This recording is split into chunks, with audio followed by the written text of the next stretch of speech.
AP endowment officer సంబంధించి కనుక మీరు ఎగ్జామ్ రాయాలి అనుకుంటున్నప్పుడు ఏం చేస్తారంటే రామాయణం, మహాభారతం, భాగవతము, పురాణాలు, వేదాలు, ఇతిహాసాలు లాంటి వాటితో పాటు మన మొబైల్ యాప్లో ఆకళ రాఘవేంద్ర ఈ గురుకులం ఫర్ ఐఏఎస్ అనే మొబైల్ యాప్లో మనం ఏం చేసామంటే ప్రత్యేకంగా 9th 10th 11th 12th chapters యొక్క డేటాను పెడుతున్నాం, క్లాసెస్గా పెడుతున్నాం. ఆగస్టు 1వ తారీఖు నుంచి ఆ క్లాసెస్ అప్లోడింగ్ మేము పెడతాం, అంటే అవైలబుల్ పెడతాం.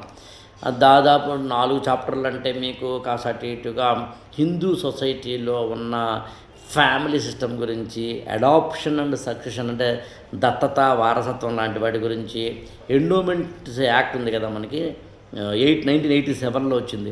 ఆ యాక్ట్లో ఉన్న ప్రధానమైన విషయాలు, అందులో మళ్ళీ ప్రత్యేకంగా ఒక 3-4 సెక్షన్స్ చదవాల్సి రావడము, ఆ ఎండోమెంట్ యాక్ట్ యొక్క పూర్వాపరాలు, దానిలోని డీటెయిల్స్ ఇవన్నిటిని నేను ప్రత్యేకంగా క్లాసులుగా చేసి మీకు అందించే ప్రయత్నం చేస్తున్నాను. దేర్ ఫోర్ మీరు చేయాల్సిందల్లా 8897826108కి ఫోన్ చేసి ఆ క్లాసెస్ ఎప్పుడో మేము అప్లోడ్ చేస్తున్నాం, ఎలా అప్లోడ్ చేస్తున్నాము అని తెలుసుకోండి. అన్నట్టు చెప్పడం మర్చిపోయాను, మేము ఆగస్టు 1వ తారీఖున యాప్లో అప్లోడ్ చేయడానికన్నా ముందే ఎవరైనా కనుక ఈ ఆపర్చునిటీని యూటిలైజ్ చేసుకుంటే వాళ్ళకి ఎర్లీ బర్డ్ ఆఫర్ అని ఒకటి ఇస్తున్నాను. అంటే ముందుగా లేచిన పక్షికి ఎక్కువ గింజలు దక్కుతాయని చెప్పి ఇంగ్లీష్లో కొటేషన్ ఉంటుంది. ఎక్కడైనా అంతే.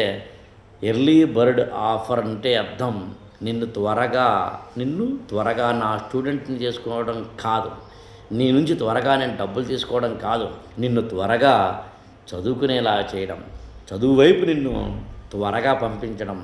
నువ్వు కనుక డిసిప్లైన్ చదువుకుంటే ఖచ్చితంగా మంచి మార్కులు తెచ్చుకుంటామని ఆశించడం.